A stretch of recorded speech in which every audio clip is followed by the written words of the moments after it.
Selamat malam sahabat pembelajar. Setiap Kamis malam Anda akan bersama dengan saya, Oki, dalam acara Live Talk with Oki.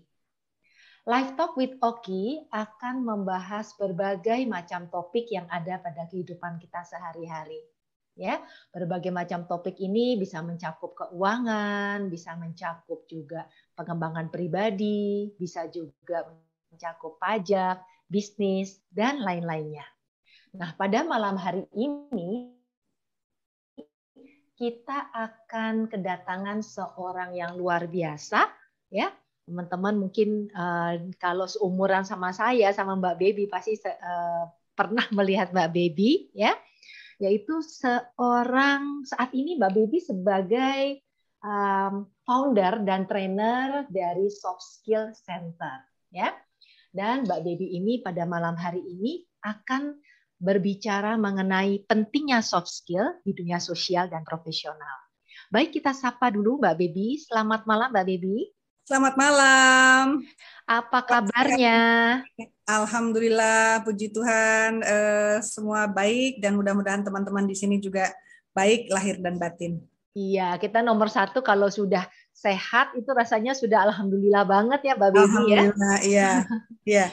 Nah Mbak Baby, kegiatan hari ini aja, soal hari ini apa aja nih dari pagi tadi sampai sore ini? Ya, hari ini masih ngurusin sisa-sisa pelatihan kemarin ya. Saya dan tim habis diundang pelatihan untuk 52 orang staf rektorat Universitas Erlangga. Jadi tentang great service with great attitude. Wow. Ya, jadi di situ banyak bicara tentang self optimizing, bicara tentang self leadership, kemudian tentang komunikasi efektif, asertif dan elegan. Lalu ada juga tentang to become a role model ya. Tim saya seorang psikolog yang lain. Ada lagi tentang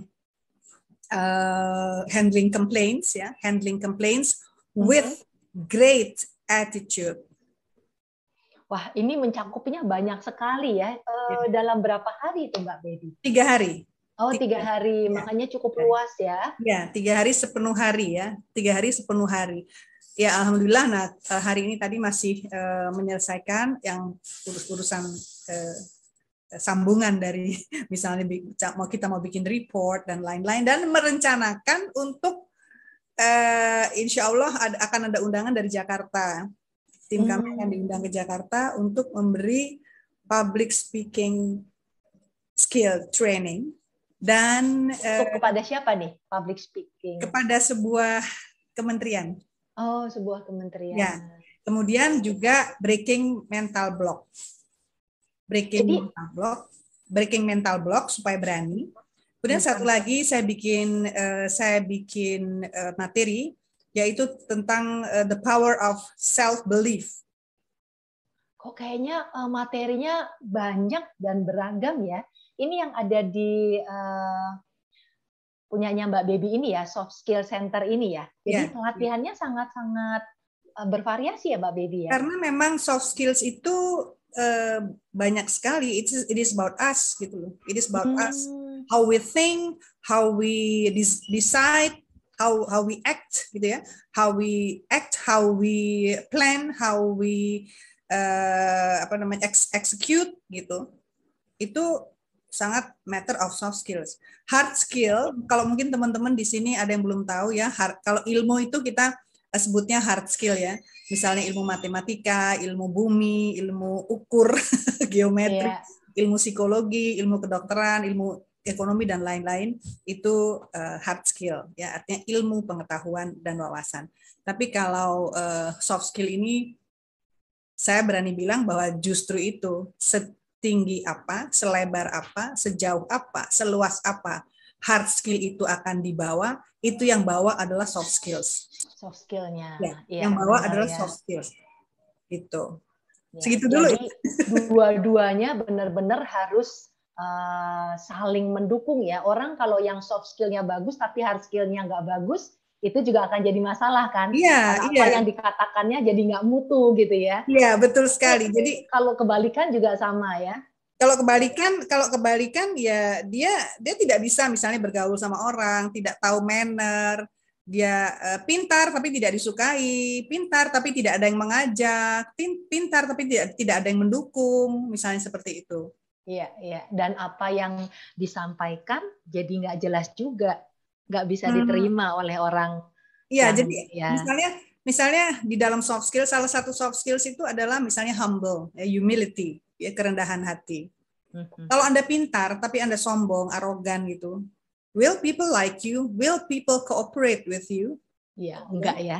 Ya, jadi cooperation itu juga sebuah soft skills. Jadi kemampuan kooperatif, ya, kemampuan kooperatif itu juga sebuah soft skills gitu. Nah, Seperti itu. Mbak Baby ini sejak kapan nih mempunyai soft skill center ini ceritanya nih Mbak Jadi Baby? ya, jadi saya cerita dikit ya. Dulu saya tuh pernah jadi sejak kuliah saya sudah masuk ke dalam dunia komunikasi yaitu dunia TV ya, dunia TV, TVRI waktu itu belum ada TV swasta. Kemudian saya sudah apa namanya juga suka jadi MC lah waktu masih kuliah gitu ya. MC di Kementerian Kemenpora kalau nggak salah juga pernah kayak gitu-gitu. Mhm. Nah, kemudian mulai masuk ke dunia itu lebih jauh lagi ketika saya sudah umur 30 ya, agak telat sih, tapi nggak apa-apa beranak dulu ya, baru setelah punya anak itu dua Baru masuk berkarir di lagi, situnya ya. masuk lagi saya kerja sebagai PR manager, saya bekerja sebagai PR manager plus sebagai host di RCTI dan SCTV. Semenjak itu saya jadi moderator, terus lama-lama meningkat jadi pembicara, kemudian setelah saya mempelajari tentang apa yang saya lakukan gitu ya, tentang apa yang saya lakukan, tentang bagaimana saya bergaul dengan orang-orang yang bekerja sama, itu membuat saya kemudian melahirkan, artinya memikirkan tentang konsep. Sebenarnya Hmm. tentang hal ini tuh bagaimana sih yang betul, yang efektif gitu ya. Yang efektif tuh yang bagus hasilnya tuh seperti apa. Terus dalam hal yang ini, yang lain lagi, ini sebetulnya apa? Jadi itu saya konsepin semua. Termasuk public speaking kelas saya, itu adalah saya punya teori-teori atau modul, itu hasil dari rangkuman perjalanan saya yang betul-betul nyata gitu. Dan Hmm. alhamdulillah ketika saya beberapa batch melatih Bappenas beberapa tahun yang lalu ya, para eksekutif di Bappenas itu memang hasilnya memang kelihatan banget gitu ya.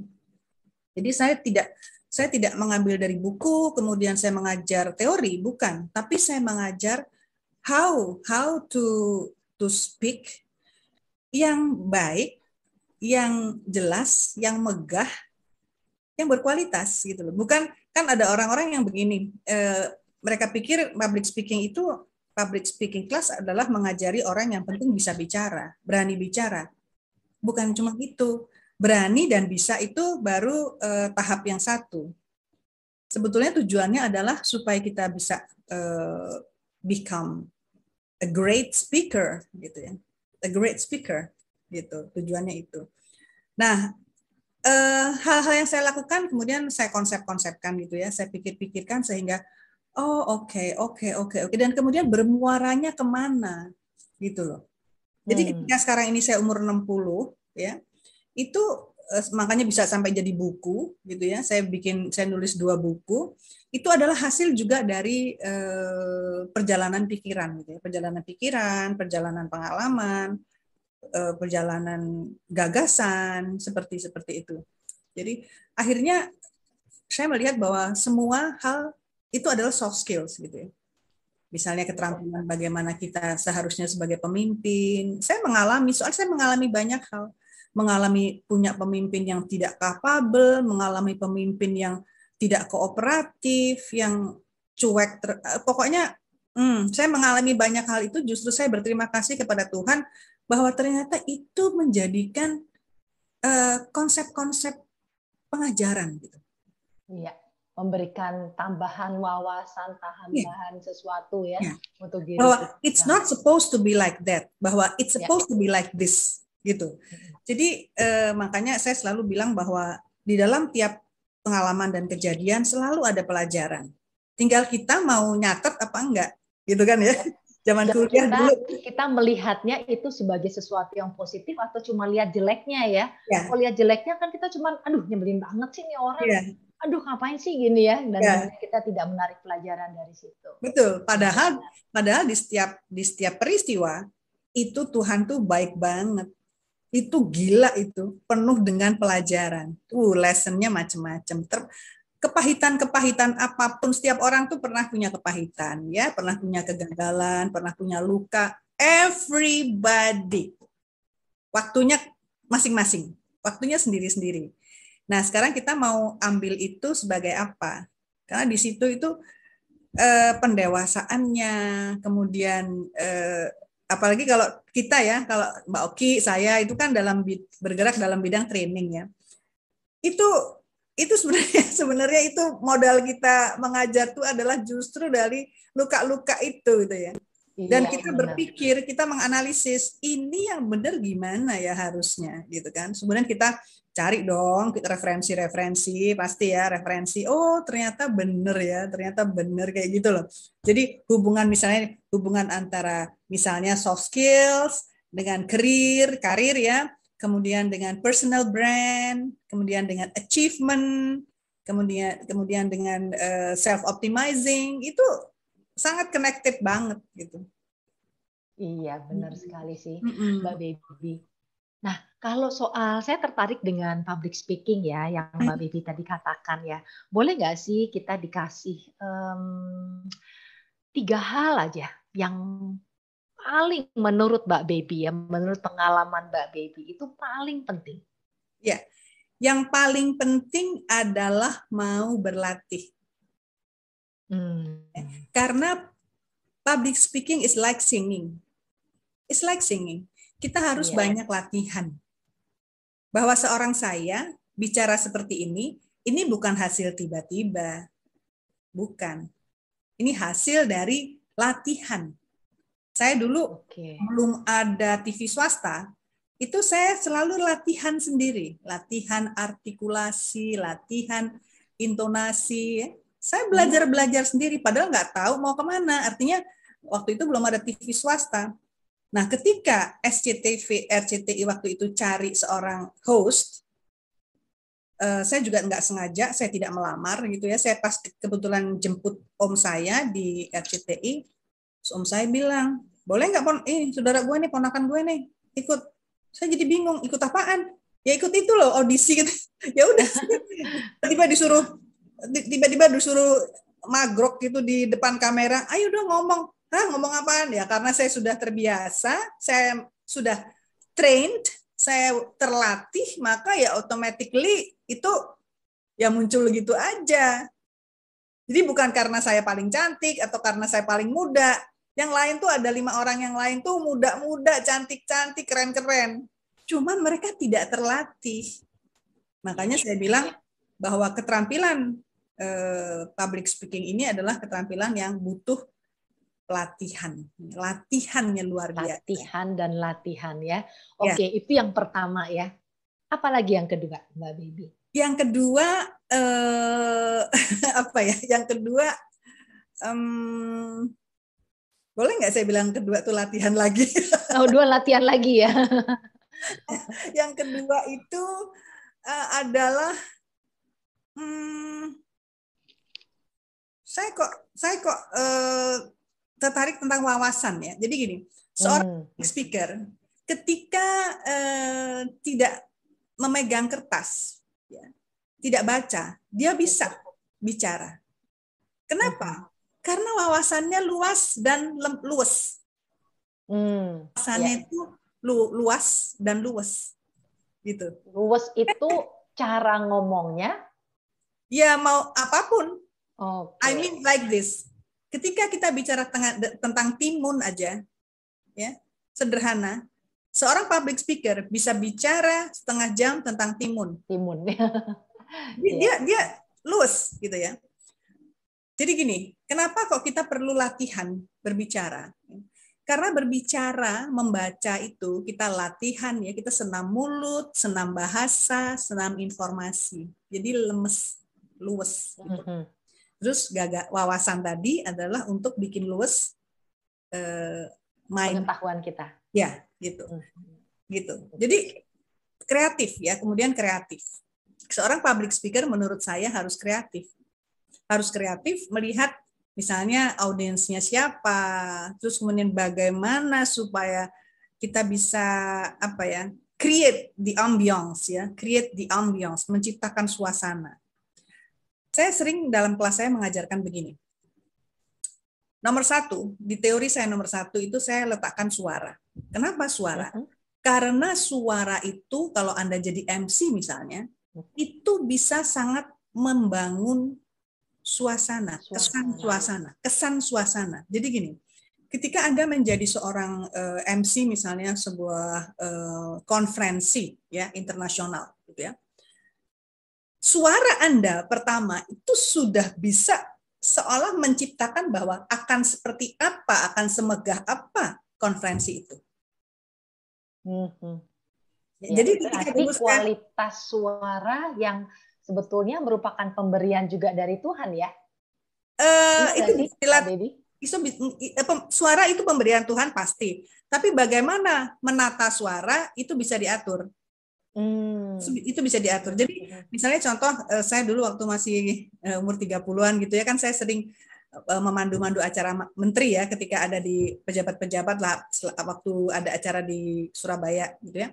Atau juga ketika saya di-hire oleh sebuah IO dari London untuk memandu sebuah konferensi kelautan ya Asia ya.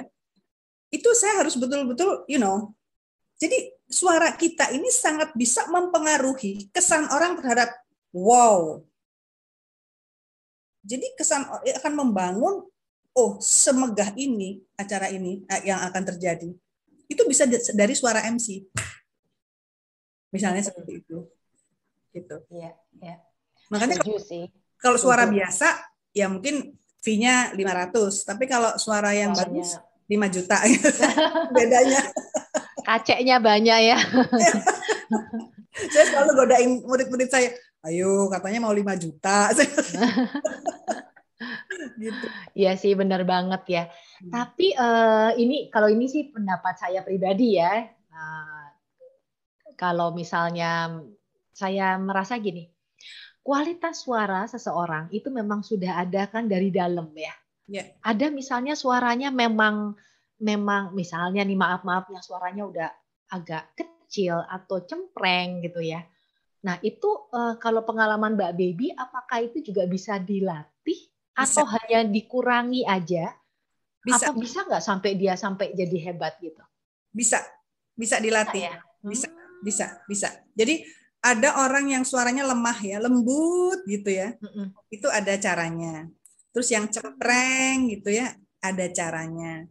Kemudian dengan lafalnya mungkin ya, O A I-nya gitu salah satunya. Bukan, di tonnya, tonasinya. Oke. Kemudian pengalaman saya juga yang medok. Menipis medoknya. Saya selalu mengatakan begini. Teman-teman, adik-adik, kalau mau jadi MC yang 5 juta, 10 juta, sebelum gitu ya. Kalau bisa seorang MC atau pembicara publik itu harus bersih dari medok. Entah medok Sunda, dari aksen. Ya. Entah medok Sunda, entah medok Ambon, entah medok Makassar, entah medok Jawa, entah medok Batak gitu ya. Medok mana aja, jangan, bersih. Saya bilang. Jadi orang kalau saya ngomong misalnya di panggung gitu ya, kalau saya nggak bercanda Jawa, pasti nggak ngerti saya dari mana, karena saya bersih dari medok gitu. Nah itu saya menarik juga nih, saya baru tahu loh Mbak Baby, bahwa medok itu bisa dikurangi ya. Nah, saya punya murid ya dulu namanya Bu Tuti, itu seorang guru SMP, kebetulan beliau waktu ikut tuh udah umur 42, ikut di kelas saya.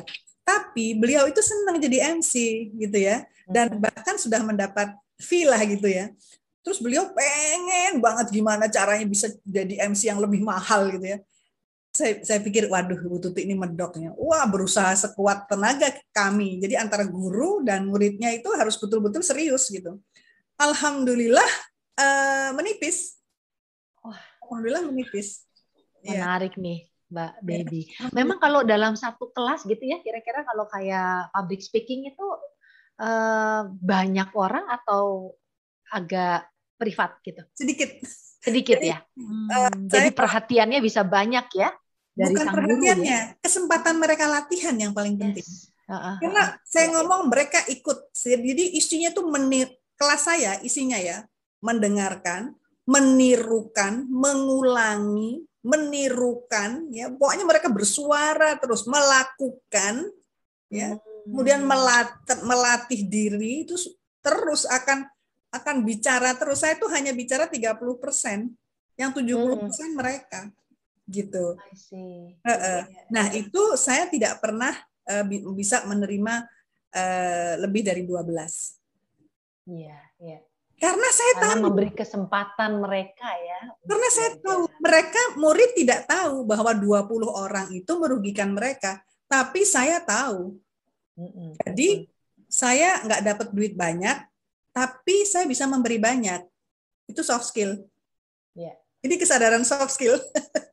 Ada kepuasan lain ya yang nggak bisa diungkapkan. Jadi dari salah satu dari soft skill itu adalah kesadaran untuk jujur gitu ya. Artinya pernah saya dapat murid itu dalam satu saat itu misalnya sekitar 16 atau 17. Saya nggak mau jadikan satu kelas. Saya bagi 2. Rugi dong. Loh, rugi gimana? Orang saya bisa melahirkan pembicara-pembicara yang bagus kok rugi? Iya, iya. Nah, kayak gitu. Benar banget. Gitu.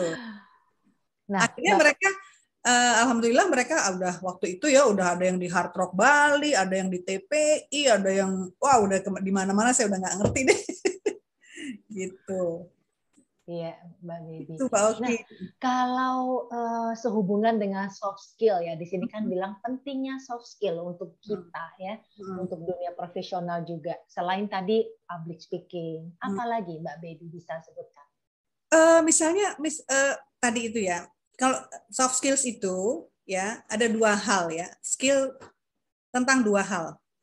Skill pribadi, personal skill. Kalau menurut Brian Kingsley ya, saya juga setuju itu. Personal atau self skill dan satu lagi social skill. Oke. Personal skill itu adalah hal-hal yang skill tentang diri kita. Bagaimana kita menyadari apa yang harus kita tumbuhkan, apa yang harus kita benahi, atau yang harus kita waspadai tentang diri kita, ya, apa yang harus kita tambal, kemudian kita manage. Kayak tadi misalnya saya nggak mau nerima murid 17 karena saya tahu mereka nggak tahu bahwa mereka sebenarnya saya rugikan karena mereka akan dapat latihannya sedikit, tapi saya tahu saya ingin sebagai guru outcome-nya bagus, bukan duitnya yang banyak. Nah, itu adalah kesadaran saya, gitu ya, kesadaran saya. Kemudian ada lagi tentang bagaimana kita mengasah. Sudah tahu kita tidak bisa berbicara atau tidak bisa berkomunikasi. Kita berlatih, kita cari.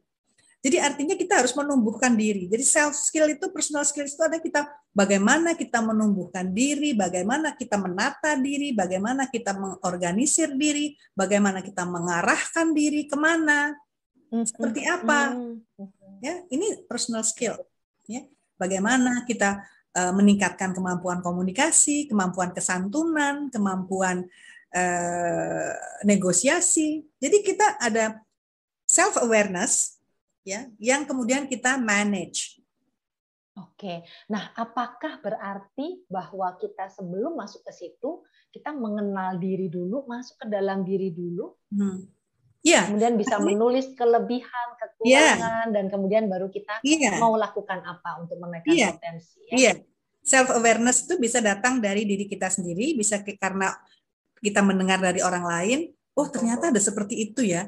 Oh, saya belum ya, misalnya gitu. Jadi seeker ya, kita harus menjadi seeker ya, harus menjadi pencari.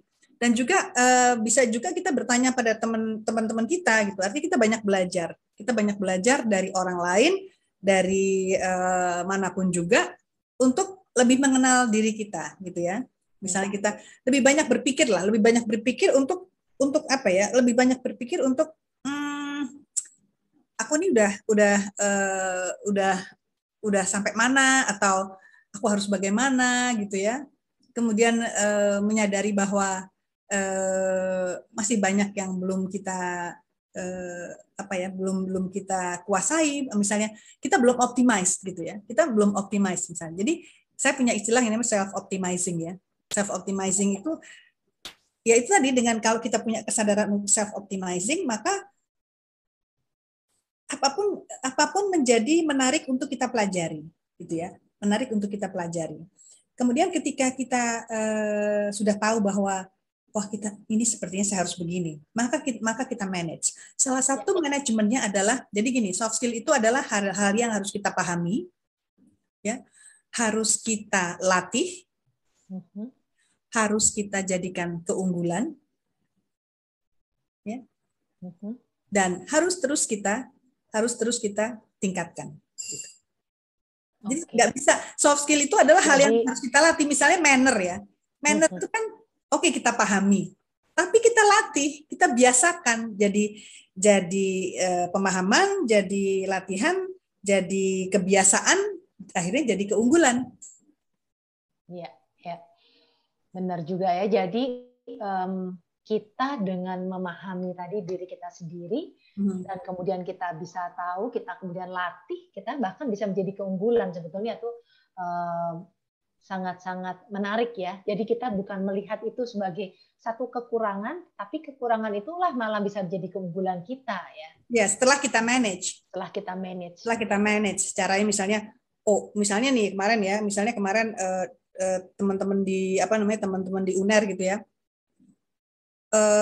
University Anda kan mau jadi world class gitu ya.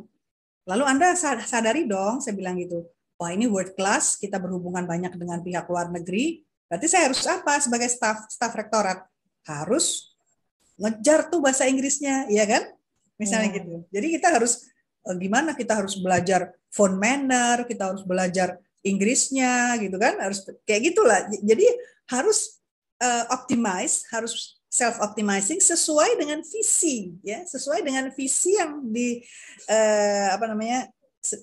diarah oleh university itu gitu kan, oleh lembaga kita gitu. Iya.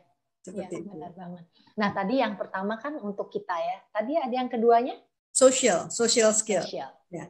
Itu dampak dari kesadaran itu adalah otomatis menjadi concern kita terhadap social. Misalnya tata krama, kita belajar tata krama. Itu sebuah awareness juga.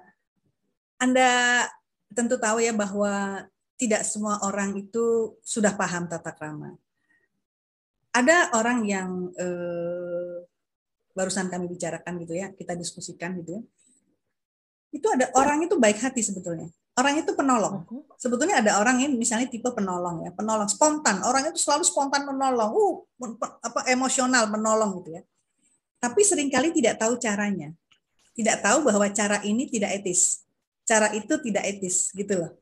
Nah, itu yang kan harus disadari, oh iya ya, aku harus belajar tentang cara.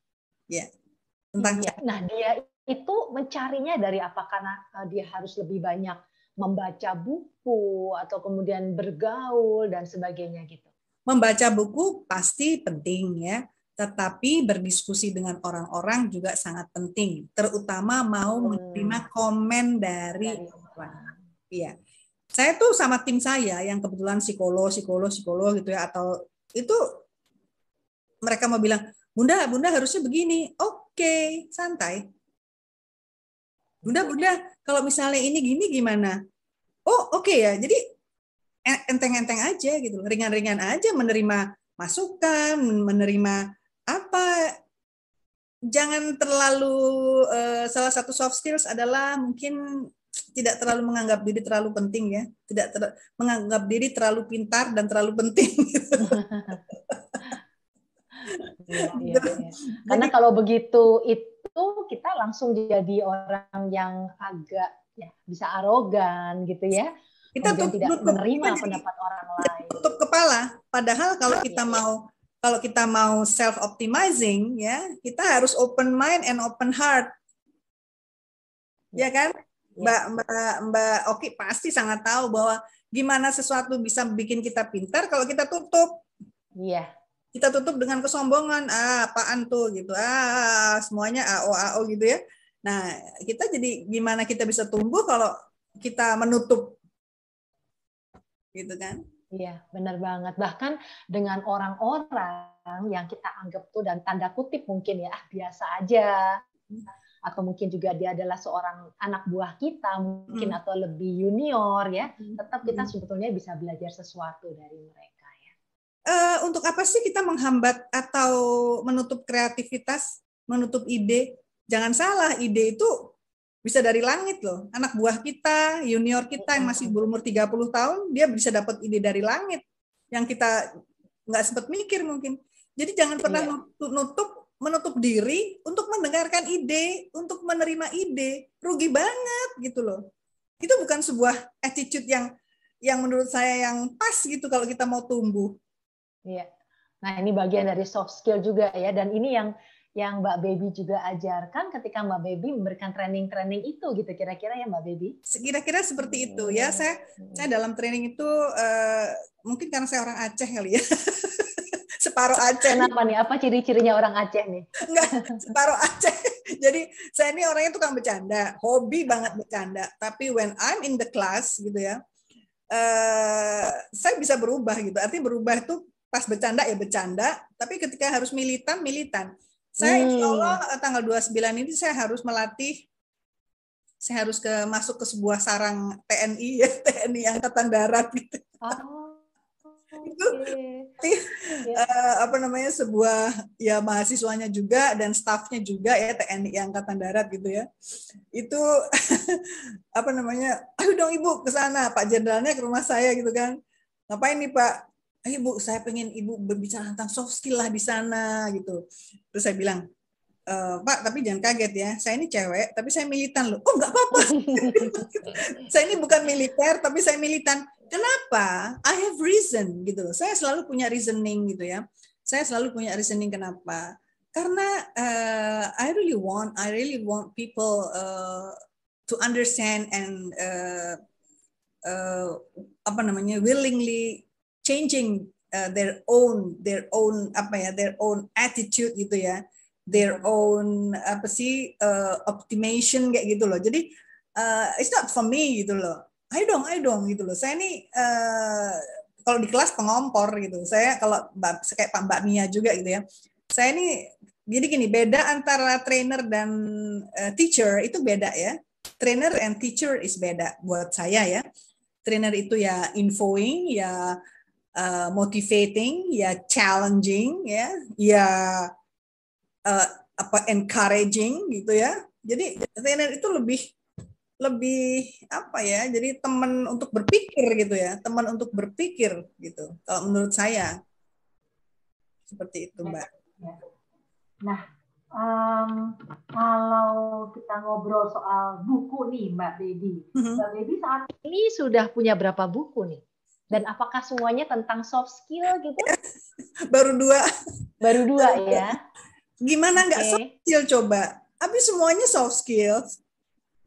Nah ini buku-bukunya kapan terbitnya? Barusan atau misalnya? Enggak, yang satu itu kira-kira berapa ya? 5 bulan yang lalu, yang kedua 2 bulan yang lalu kalau nggak salah begitu. Nah, teman-teman mungkin di sini juga ada yang mau membeli gitu ya dari buku Mbak Baby. Nanti Mbak Baby mungkin bisa kasih ke saya. Oh ya, kalau misalnya mau tanya-tanya sama Mbak Baby ya, apakah di Instagram ataukah di Facebook? Biasanya di mana nih Mbak Baby? Saya di bisa IG saya di BABY, ya? BABY Baby ya _Joe Wono. Nah, nanti kayaknya bagusan di di WA ke saya. Oke. Ya, supaya saya bisa menyampaikannya dengan tepat. Nah, teman-teman semuanya, kalau teman-teman merasakan ini sesuatu yang bermanfaat ya, dan tapi ada yang tidak bisa mendengarkan pada malam hari ini, teman-teman jangan takut karena kira-kira 2-3 hari dari sekarang kita akan punya YouTube-nya dan teman-teman bisa bagikan kepada teman atau saudara yang tidak sempat hadir pada malam hari ini.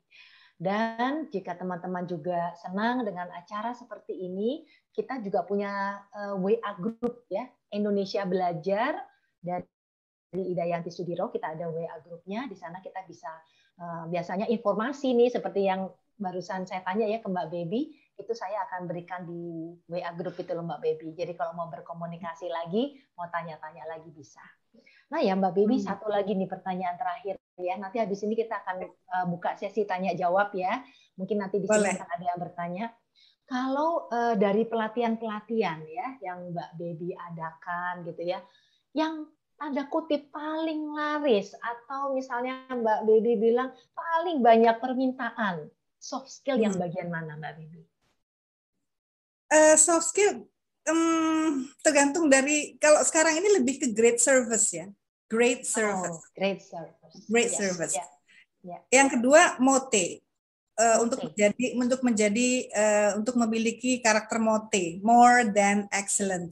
More than excellent. Katakan kata mote, more than excellent. Karena sejak berapa tahun yang lalu ketika saya dan tim melatih sebuah rumah sakit baru, itu saya tidak lagi pakai service excellent, tapi service more than excellent. Jadi kita harus naik dong, uplift dong.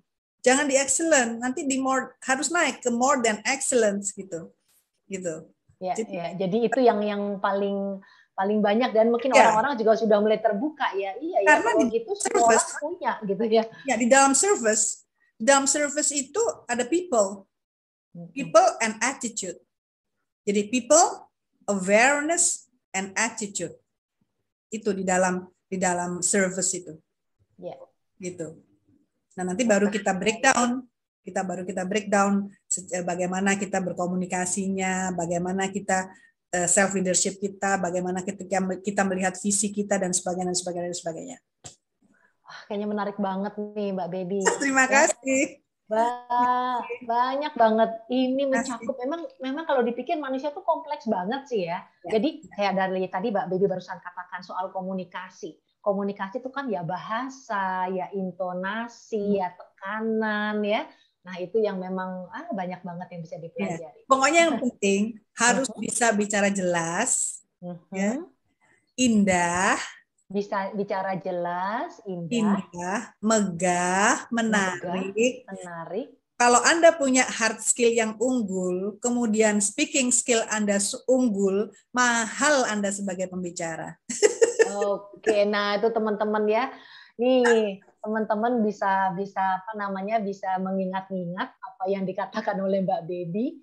Siapa tahu teman-teman itu udah punya hard skill-nya, tinggal mengoles dari soft skill-nya ya, bagaimana kita bicara. Nanti bisa hubungin ya sama Mbak Baby.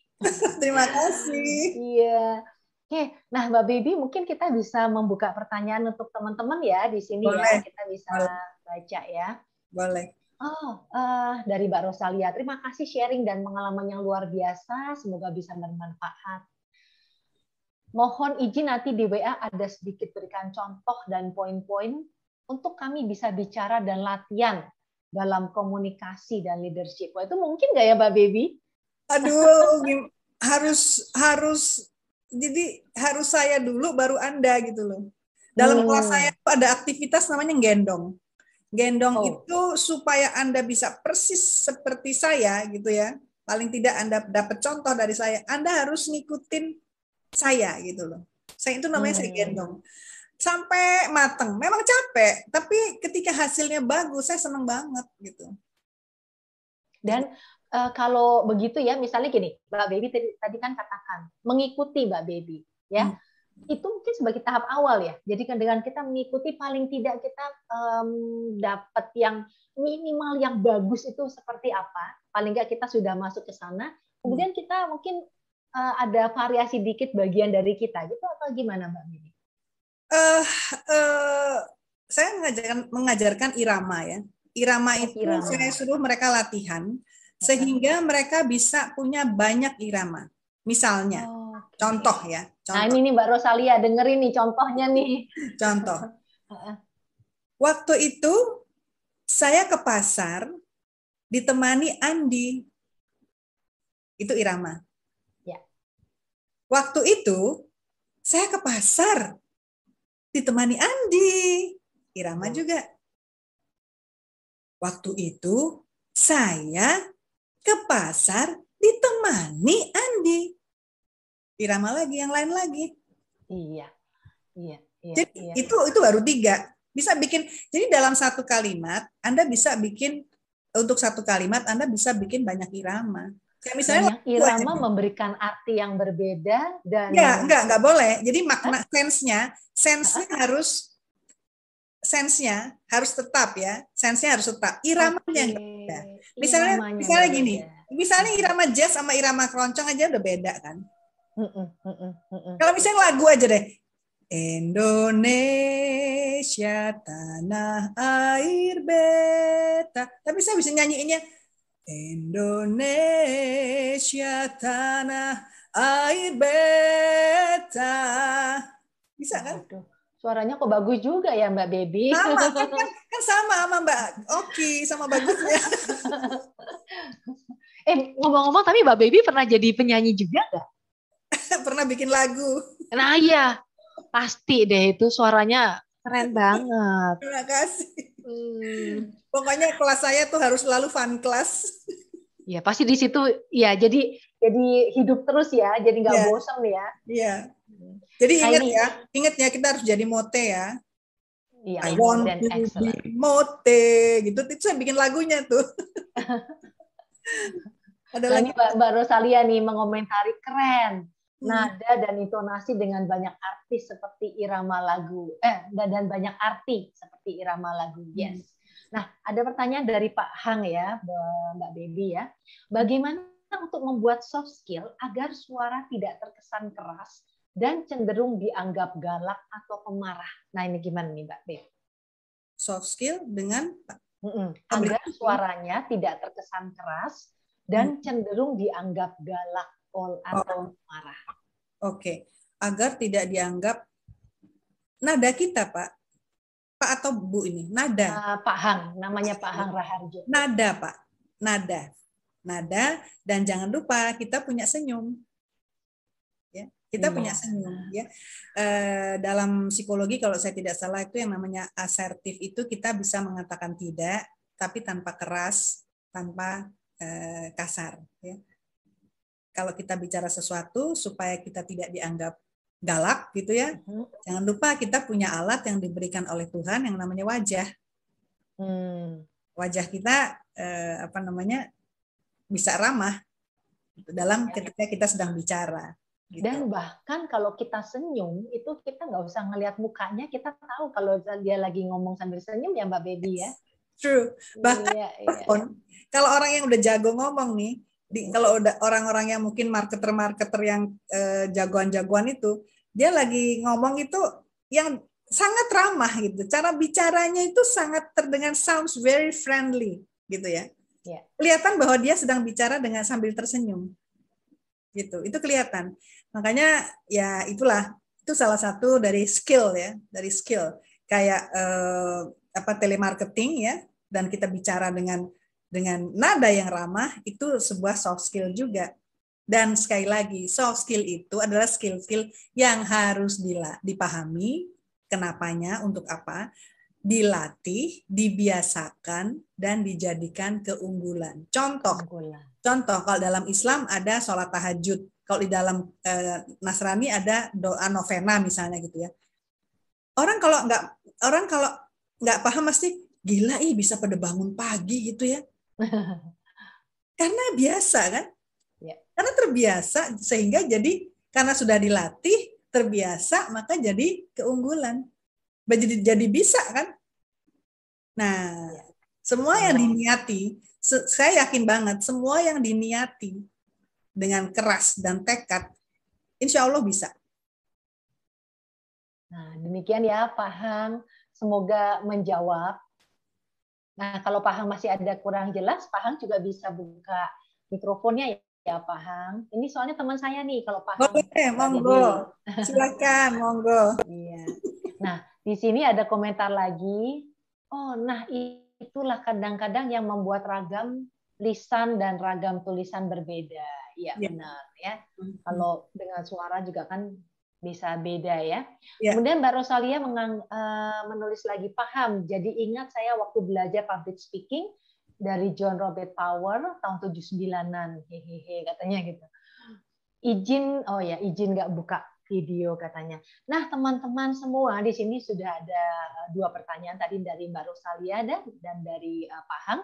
Apakah teman-teman di sini ada yang mau bertanya langsung? Ini ceritanya saya melihat di sini ada Mbak Silva ya, satu ya yang dari tadi buka kameranya nih. Nah, apakah Mbak Silva ada pertanyaan yang ditujukan? Silahkan. Sambil saya lihat speaking skill-nya ya. Sambil saya lihat. Jadi gemeteran Ibu. Jadi Gimana? Terima kasih kesempatannya. Mbak atau Bu Baby ya? Boleh apa aja. Mbak Baby ya, karena saya juga dari Aceh, jadi mungkin. Iya. Nah, ada yang mau saya tanyakan ya. Ketika kita soft skills yang terlatih itu, apakah kemudian bisa menjadi otomatis gitu dalam setiap kesempatan? Kan tadi Mbak Baby bilang ada awareness gitu ya. Tentunya kita kan dalam menyadari gitu. Nah, ketika itu sudah menjadi kesadaran, apakah itu otomatis dalam setiap kesempatan soft skill itu bisa dengan sendirinya gitu? Ya, kalau sudah terlatih. Kalau sudah terlatih. Ya, terlatih, terbiasakan. Kayak misalnya di rumah saya itu, saya dengan si Mbak, itu selalu saling mengucapkan selamat pagi. Ya, misalnya si Mbak lihat saya duluan, selamat pagi Bu, atau saya lihat duluan pagi. Itu dibiasakan. Si Mbak apakah tadinya tahu? Enggak tahu. Tapi saya mulai, kemudian dia lama-lama ikut terbiasa, ya, dia latih juga, jadi terbiasa, ya itu terjadi akhirnya. Mudah-mudahan nanti kalau dia pindah ke rumah orang lain misalnya, atau dia bekerja di tempat lain, terus dia sudah tahu salah satu manner itu, gitu. Boleh lagi nggak ya Mbak Baby? Tadi kan Mbak Baby bilang bahwa di kelasnya Mbak Baby tuh dilatih dengan digendong gitu ya. Jadi kita semuanya, maksudnya peserta itu semuanya berlatih untuk menirukan gitu ya, Mbak Baby. Jadi mungkin saya juga tadi jadi mungkin sama gitu, mirip mungkin pertanyaan dengan Bu Oki. Apakah ketika saya misalnya berlatih dengan menirukan Mbak Baby gitu ya, apakah saya akan menjadi Mbak Baby atau saya bisa menjadi pribadi saya sendiri gitu? Digendong itu hanya untuk membentuk, ya, hanya untuk membentuk ya, membentuk artikulasi, membentuk intonasi. Nanti mereka bisa latihan sendiri dengan irama-irama yang lain. Saya gendong itu untuk supaya mereka tahu, oh temponya segini, oh cara naikinnya, oh bisa begini, bisa begitu, gitu ya. Jadi supaya mereka tuh sudah terbiasa untuk mengucapkan dengan jelas. Karena banyak loh, kelemahan tuh selalu ada di artikulasi. Yeah. Selalu ada di artikulasi. Yang kedua, intonasi. Kenapa ada orang yang bicaranya nggak menarik, datar aja gitu, ngantuk ya jadinya ya. Ya, udah datar, pelan lagi. Jadi saya harus mengajari mereka secara volumenya cukup, secara artikulasinya, secara temponya. Kenapa kok harus berartikulasi? Saya kalau ngajar selalu ada kenapanya. Dalam hal apapun. Dalam hal apapun, bukan saya hanya mengajar teknik bagaimana, tetapi mengapa. Dasarnya Mbak Baby akan kasih reasoningnya. Kenapa harus artikulatif? Itu ada dasarnya. Gitu. Kenapa saya pakai malam ini pakai kuning-kuning? Saya punya alasan. Oke. Gitu. Oh iya iya, menarik ya. Karena Mbak Silva pakai hijau. Jadinya bagus nih berdua. Tinggal Karena kalau saya pakai hitam putih ntar kembaran sama Mbak Oki. Enggak, itu ada reasonnya dari segi warna gitu, dari segi ini malam, terus apa yang kira-kira warna yang bisa cerah kayak gitu-gitulah, ada kayak gitunya. Nah, kalau saya ya tadi kayak misalnya mengenal diri ya jadi curcol sedikit, Nggak apa-apa. saya menyadari gitu saya tuh agak bindeng gitu ya Yeah. suaranya gitu. Jadi oh iya ya ternyata penting juga ya itu ya. Terus satu lagi ya Mbak Baby boleh ya? Apakah yang dimaksud dengan mote itu dalam bidang pelayanan itu tuh artinya kita tuh kayak benar-benar beyond expectation gitu? Yes, more than expected. Ya, more than expected. Ada lagi orang sebenarnya kalau saya ngajarin tuh kalau Anda menjadi seorang pekerja tuh yang terbaik tuh seperti apa sih ya, yang mote ya, yang more than expected ya, yang more than expected kalau pekerja. Kalau mote itu more than excellent tuh artinya gini, ayo kita lebih excellent lagi gitu loh. Jadi please optimize yourself, gitu. Optimize please gitu. Jadi apakah ini sudah mentok? Ayo belum, mungkin belum gitu loh. Jadi kita harus cari terus gitu. Selalu ada ruang untuk bisa bertumbuh gitu ya Mbak Yes, Baby. selalu ada ruang, dan itu ada reasoningnya. Kenapa? Reasoningnya adalah ketika tubuh kita, diri kita ini makin berisi, maka kita akan bisa lebih banyak memberi. That's the reason. Aduh. Kan di dalam agama manapun juga kan kalau saya tidak salah dikatakan bahwa sebaik-baik manusia adalah yang paling banyak manfaatnya kan. Kalau Nasrani juga hidup harus jadi berkat kan. Iya. Jadi kalau kita memenuhi diri dengan hal-hal yang bagus-bagus, sehingga kita pun bisa memberikan. Nah sekarang kalau kita maaf ya, misalnya duit nggak punya, ilmu pengetahuan nggak punya, kebijaksanaan nggak punya, value nggak punya. Terus kalau ngobrol sama orang tuh, terus apa dong yang bisa kita kasih? Misalnya buat anak-anak kita, buat saudara kita, misalnya kayak gitu loh. Ya kan? Jadi kita ngumpulin so many things ya, untuk bisa kita share. Kayak sekarang Mbak Oki ini lihat, karena Mbak Oki punya banyak, maka Mbak Oki bisa sharing, bisa bikin acara ini. Iya. Kira-kira kayak gitu. Kalau menurut saya begitu. Iya, terima kasih loh Mbak Baby. Sama-sama. Terima kasih banget. Ada satu lagi yang bertanyakan, tapi mungkin ada peserta lain yang nanti waktunya terlalu banyak saya sita gitu. Nanti Mbak Silva boleh nanya di Instagramnya Mbak Baby, yang nomor 1 follow dulu ya. Baby BABY _ Wono, udah itu. Ya. Oke, nanti Mbak Silva sudah masuk ke grup IB? Udah. Udah ya. Oke, nanti saya akan taruh di sana ya. Ya. Terima kasih. Pak Hang ini sudah buka kamera, Pak Hang, atau mau melanjutkan pertanyaannya, Pak Hang? Atau mau menyapa Mbak Baby yang cantik ini? Yang cantik ini sudah nenek umur 60. Nggak kelihatan, Mbak, tenang aja. Iya, saya juga udah kakek-kakek. Saya juga udah kakek-kakek. Saya baru 73. Alhamdulillah. Alhamdulillah. Iya. Pak Hang juga pernah jadi narasumber Mbak Baby waktu itu sama saya. Good. Tentang apa itu? Tentang apa? Jantung sehat. Ya,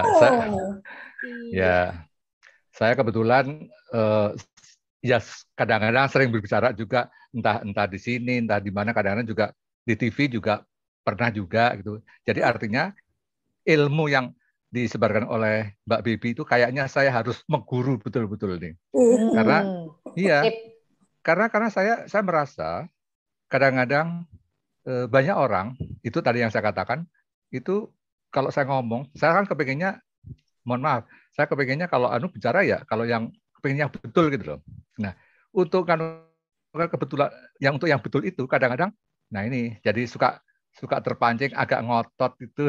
Nah ini sehingga banyak orang menganggapnya saya tuh galak lah, sok ini dan sebagainya.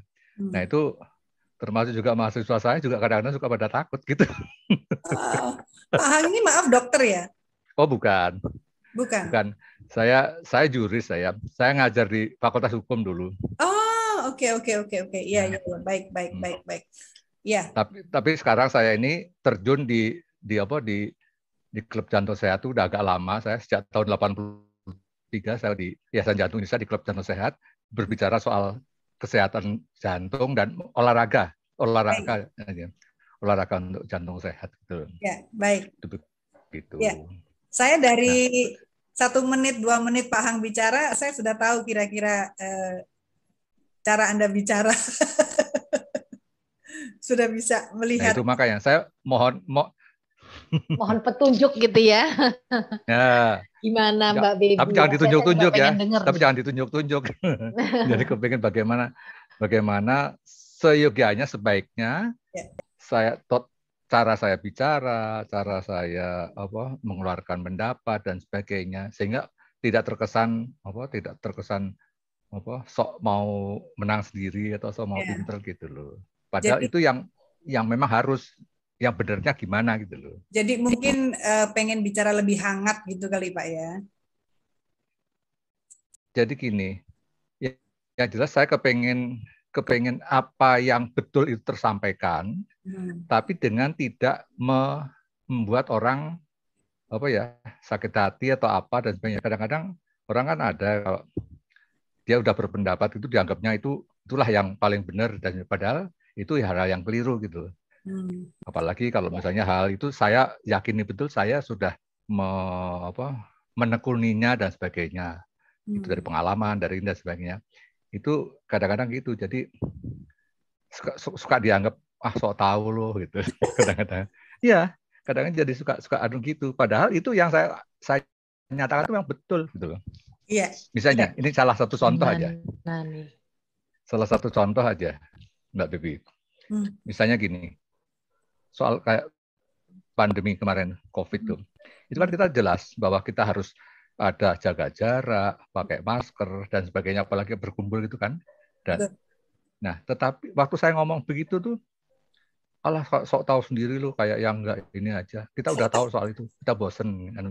Padahal saya melihat bagaimana mereka selalu itu berdekat-dekatan dan sebagainya, itu loh yang yang selalu sering ya pokoknya jadi nggak prokes gitu loh. Itu kayak gitu, seperti itu. Kira-kira begitu. Ya, memang itu contohnya Mbak Dwi. Berbicara itu tergantung dari isi dan facial expression ya. Jadi ada ekspresi wajah dan juga ada pemilihan kata-kata, ya. Pemilihan kata-kata.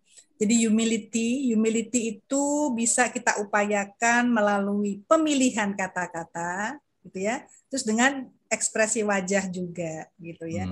Sehingga orang tidak merasa digurui, tidak merasa disok-taui, gitu ya. Dan memang dalam hal ini ada soft skill. Nah, ini lagi balik ke soft skill lagi. Iya. Kita ini Pak berhadapan di dunia ini dengan orang yang bermacam-macam. Ya. So many stimulus. Ya. So many stimulus. Orang yang sudah soft skills-nya itu sudah artinya ada satu pemahaman tentang satu ini, soft skill ini, itu dia tidak akan katut, kalau orang Jawa bilang ya, dia tidak akan carried away, tidak akan katut terhadap irama kendang orang lain. Gitu. Artinya begini, andai kita sudah berniat baik misal gitu ya, kemudian mereka bereaksi dengan negatif, ya sudah, tidak apa-apa. Kita biasa aja. Jadi kita tidak merespon dengan negatif. Saya mengajar ke para staf itu juga termasuk dulu di banyak kelas ya, di puluhan kelas. Itu selalu bahwa kalau stimulus itu negatif gitu ya. Kalau kita juga merespon dengan negatif, apakah itu pas gitu? Apakah itu memang harus begitu? Apakah kita tidak bisa memilih respon yang positif? Jadi respon itu menurut saya, nah ini saya terpaksa mengeluarkan rahasia. Respon itu cukup di nada do, kita pakai nada do. Nada do. Jadi meskipun isinya tidak, tapi nadanya tetap do. Gitu. Jadi humility, salah satu humility ya. Kita bicara tentang yang baik, ada orang yang merespon baik, ada yang merespon nggak baik, ada yang merespon sok tahu lo segala macam. Yeah. Itu that's life. Itu biasa. Karena apa? Karena orang-orang itu punya kecerdasan yang berbeda. Kalau saya pribadi misalnya diingetin prokes, saya seneng banget. Gitu ya Pak ya, saya. Tapi misalnya yang si orang lain gitu bilang sok tahu. Kenapa? Karena saya berbeda dengan dia. Artinya bahwa itu resiko kita hidup di dunia bersama manusia lain, yaitu kita akan berhadapan dengan banyak macam orang dan stimulus dari mereka itu berbeda-beda. Ada yang elegan, ada yang santun, ada yang anggun, ada yang kampungan, ada yang norak, ada yang sok tahu, ada yang kasar, macam-macam deh. Jadi ya kitanya sekarang back to us gitu ya. Back to us, apakah kita mau melihatnya, sekali lagi tadi seperti obrolan saya sama Pak Oki, kita mau melihatnya sebagai pelajaran. Nah ini tadi, ya apakah kita mau melihatnya sebagai pelajaran? Oh ada begini, oh ada begitu. Kalau saya ada begitu-begitu, saya tambah seneng. Kenapa? Saya bisa bawa ke kelas untuk jadi kasus, gitu loh. Untuk jadi kasus. Gitu. Saya pelajari, saya analisis, gitu. Kayak sekarang saya melihat betapa tulusnya seorang Pak Hang. Saya bisa lihat Pak Hang ini tulus loh. Loh saya nggak ngerayu loh Pak. Saya udah saya ngerayu itu malu. Artinya begini, genuinity ya, genuine. Anda itu genuine. Ya. Terus saya melihat bagaimana saya melihat sekarang ini Mbak Oki pas gitu ya, enak dilihat. Itu buat saya pelajaran. Suatu saat, bukan tidak mungkin bahwa suatu saat saya bisa pakai baju hitam putih, terus saya pakai scarf hitam. Why not? Gitu ya. Why don't we get things to be lessons gitu loh. Jadi kenapa kita tidak melihat apapun yang kita temui sebagai lessons? Why not? Gitu. Ya kan? I don't know whether you agree or not, tapi kalau saya begitu gitu. Ya. Dan reaksi orang itu kadang-kadang memang tidak dalam kendali kita sih ya. Yes, true. Jadi ya udahlah gitu ya. Sepanjang kita niatnya baik, dia meresponnya dengan tidak baik ya kita pasrahkan pada Tuhan udah. Tapi orang tuh sering gampang banget itu sewot, baper. Ya. Jadi nah itu salah satu saya tuh gitu. Saya kadang-kadang suka ke pancing ya Pak. Itu kepancing. Nah ini loh gimana nih? Ini ilmunya nih gimana nih? Ya itu jadi ada kesadaran untuk apa? Supaya tidak kepancing hal semacam itu. Ada kesadaran untuk being humble, Pak. Being humble. Kesadarannya adalah oh semua orang tuh beda-beda, nggak ada yang sama, ya. Ada yang sadar bahwa itu butuh prokes, ada yang enggak. Kemudian yang kedua kita latih untuk tidak merespon bagaimana, tapi oh baik kalau begitu. Kalau Bapak sudah tahu, oke Pak, nggak apa-apa. Jadi kita latih. Jadi memang self training itu penting banget ya. Self training ya itu penting banget gitu. Self training, ya. Jadi pokoknya sabar ya, Pak Hang, sabar. Pak Hang sabar supaya tambah tulus gitu. Terima kasih Mbak Baby. Mbak Rosalia ketawa tuh, Mbak Sil. Pak Hang ini pernah ngomong kayak gini juga ya, Pak Hang, ingat nggak Pak Hang? Ya. Jadi kayaknya udah cukup lama gitu Pak Hang tuh berpikir mengenai ini ya Pak. Sebaiknya memang tadi itu yang Mbak Baby katakan ya. Ya udah kita udah melakukan ini ya. Respon orang juga kadang-kadang kita nggak bisa nggak bisa kendalikan, nggak bisa atur gitu kan ya. Ya udah, Itu, tadi kan Mbak Baby ya, katakan gitu. tentang emosi ya. Jadi apa ya? Hmm. Tentang self leadership. Mbak Baby kalau di IG-nya suka ada apa namanya pelajaran-pelajaran seperti itu atau Ada, gimana? ada. Ada ya. Nah, Kadang-kadang follow Mbak apa-apa. kadang, Tinggal kita lihat nanti kita follow dan kita amati. ya Kita belajar dan Mbak Baby. ada video-video yang saya bikin ya video-video pendek, ada tulisan-tulisan, ada offris ya, Our Friday Soft Skills. Saya bikin tiap Jumat jam 7 sampai jam 8. Hampir seperti ini ya. Jadi kapan hari itu saya bilang tadi ada dengan Jaya Suprana, dengan Oki Asokawati, dengan Yesi Gusman, dengan bermacam topik. Ya. Besok malam ini jam 7 sampai jam 8 itu dengan seorang psikolog dari Bali tentang justru kenapa kita mudah giving up. Gitu. Jadi bagaimana menjadi karakter diri yang tidak mudah giving up. Tidak mudah menyerah. Tidak mudah give up. Gitu. Nonton paham? Ada teman-teman semuanya jangan lupa besok jam 7 sampai jam 8 ya. Tapi Mbak Oki, saya terima kasih banyak nih, saya jadi kenal Pak Hang, kenal Mbak Silva, kenal Mbak Rosalia. Iya. Saya senang banget. Saya juga senang banget nih kita dikenalkan sama Mbak Mia ya Mbak Baby. Iya. Iya. Oke, terima kasih ya Pak Hang pertanyaannya. Nah, terima kasih sekali. 24.3 nih Pak Hang sebagai yang terakhir ya. Sama-sama. Ya. Matur nuwun sangat. Ya, Sami-sami. Pokoknya Pak, yang sareh aja ya, yang sareh. Oh iya. Itu Jawanya keluar loh. Mbak Baby orang Aceh bisa kayak Jawa. Aku kalau diem aja denger tapi kan orang Jawa. Katanya suruh bisa memisah-misah dan memilah actionnya. Memisah-misah dan memilah action ya. Oke, thank you. Terima kasih Bu Baby, Bu Oki, semuanya. Sama-sama. Siapa nih yang bicara? Bu siapa ini? Saya Rosalia. Yang tadi juga sudah kasih komentar dan sama. Tadi saya komen mau bicara, ada cucu baru datang, terus pengen pengen diskusi sedikit gimana kalau menghadapi di audiens yang lingkup kecil maupun lingkup besar, kan kita harus melihat baik klien maupun permasalahan maupun topik kan begitu kan Bu. Iya.